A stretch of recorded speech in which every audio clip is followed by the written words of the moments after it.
आजचा विषय हा एवढ्यासाठी फार महत्त्वाचा आहे की आजपर्यंत आपण असं म्हणत होतो आणि तशी लोकशाहीच आहे. शिवसेना प्रमुख जे आपल्याला सांगायचे की आपल्यात ती एक जी म्हण आहे, यथा राजा तथा प्रजा. म्हणजे जसा राजा असतो तशी प्रजा असते. लोकशाहीमध्ये काय झालं? यथा प्रजा तथा राजा. कारण लोक हे राजा निवडत असतात. म्हणजे लोकशाहीमध्ये साधारणतः मतदार सरकार निवडतात. आत्ताची परिस्थिती अशी आहे की सरकार मतदार निवडायला लागलेलं आहे. म्हणजे सरकार ठरवणार कोणी मतदान करायचं आणि कोणी नाही करायचं. याला उडवा, त्याला वरती गेलाय कोणाचा तरी त्याला सर्व पित्री म्हणून खाली आणा. हे असे सगळे बोगस प्रकार यांचे चाललेले आहेत. म्हणून मी उपशाखा प्रमुखांना खास बोलवले, बरोबर शाखा प्रमुखांना बोलवलंय. उपविभाग प्रमुख आहेत आणि विभाग प्रमुख आहेत. काय करायचं? एका यादीमध्ये साधारणतः 1200 नावं आहेत. 1200 म्हणजे घरं किती झाली? साधारणतः हे 40 नावाची घरं सोडा. 4 ते 5 जणांचं एक कुटुंब धरलं तर 300 घरं होतील. मग तुमच्यापैकी सगळेजण आपल्या गटप्रमुखांची टीम घेऊन 300 घरं आपण कंट्रोल करू शकतो की नाही करू शकत? 300 घरं आपण जाऊन मतदार यादीचं वाचन तिकडे तोच माणूस नावानिशी, पत्त्यानिशी, चेहऱ्यानिशी राहतोय की नाही तपासू शकतो की नाही शकत? हे आजपासून सुरू करायचं.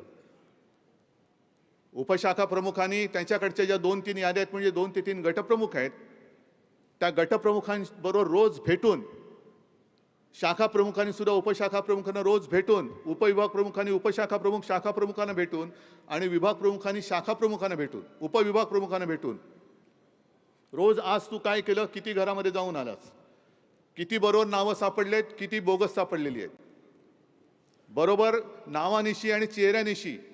जसं आता आदित्यने दाखवलं की काही चेहरे आपण ब्लर केलेत, पण चेहऱ्यानिशी मतदार आहेत की नाही. आणि निवडणुकीच्या दिवशी, मतदानाच्या दिवशी आपले पोलिंग एजंट असे असले पाहिजेत की त्याला ती मतदार यादी फोटोनिशी त्याच्या हातात पाहिजे, जे असते. पण नुसता फोटो बघून नाही, तर चेहऱ्यानिशी तो मतदाराला ओळखणाराच माणूस इकडे पोलिंग एजंट असला पाहिजे. आणि जर का तुम्हाला वाटलं की याच्यामध्ये गडबड आहे, हा बोगस आहे याची खात्री पटली, तर बेलाशक त्याला थोबडवा, बिंदास फटकवा त्याला. कारण जर का आपण सांगून निवडणूक आयोग दाद देणार नसेल, आयुक्त दाद घेणार नसतील, तर मग लोकशाहीमध्ये आपला अधिकार आहे की बोगस मतदाराला मतदान आम्ही करू देणार नाही. नाही म्हणजे नाही, काय वाटेल ते हो. एक तर हे भाजपवाले जे आहेत भुरटे चोर, म्हणजे मोदींचं एक जुनं भाषण, त्याचा व्हिडिओ पण आहे.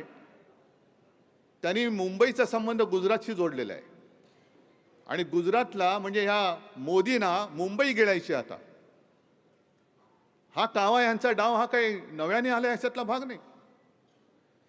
हा अगदी संयुक्त महाराष्ट्राच्या लढ्यापासून आहे.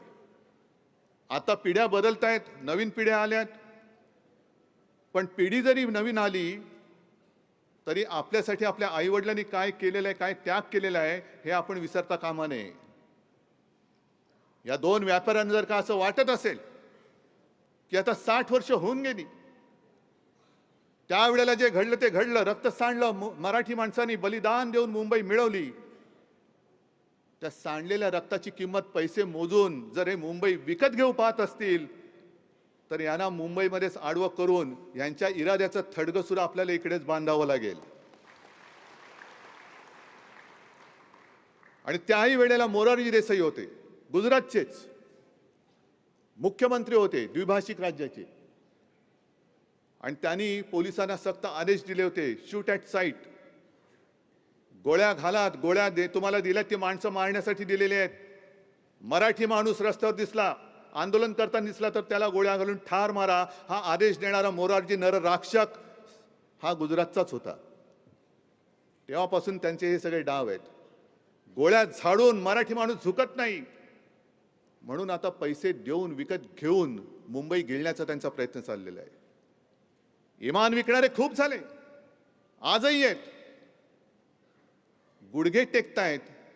मला खरंच लाज वाटते की अशा लोकांना आपण पोचलं कसं.